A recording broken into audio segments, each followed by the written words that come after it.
think one of the most valuable things that you learn when you study history is that all we ever have is a thesis to be tested by more information.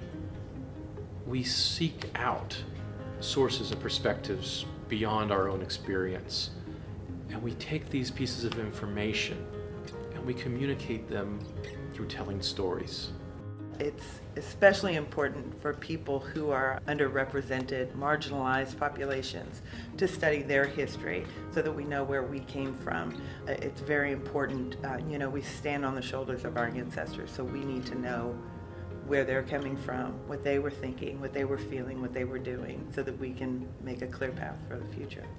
We always hear that we stand on the shoulders of giants, and by that we mean that we've learned from our predecessors, from our ancestors, and when we study those people, we're not merely reading literature or reading science or doing research, we're studying history. We're studying the history of human thought, the history of human institutions. There's a lot of talk about solving problems as an important thing to do. But more important than that is figuring out what the problems are. Answering questions is one thing. Figuring out the good questions to ask, the necessary questions to ask, that requires you to have a broader view of things. And again, that broader view is almost inevitably historical in nature. History is our perception of facts that are presented, and then we have those facts to move towards the future. It's almost like a baby being born with knowledge, and you grow up and you learn these things, and how would it be if you were just exposed to society first as an adult? You know nothing because you're not getting the experiences of a person who's learning as they go. I always loved history as a student, and it took me a long time to figure out why I enjoyed it, and it was really because it was just a series of stories. And stories captivate people, they grab people, they help people make connections to themselves, to their near world and their far world.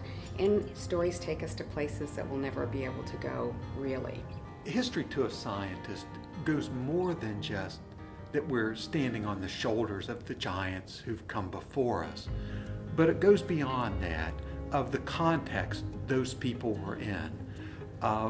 The obstacles we face as scientists today pale when we think about what Galileo went through, for example, and the price he paid for his scientific discoveries.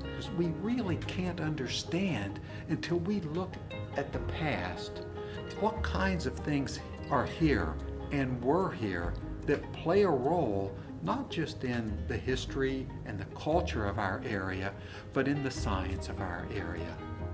Civilization has advanced because of the giants that we have studied, that we look to, that we learn from.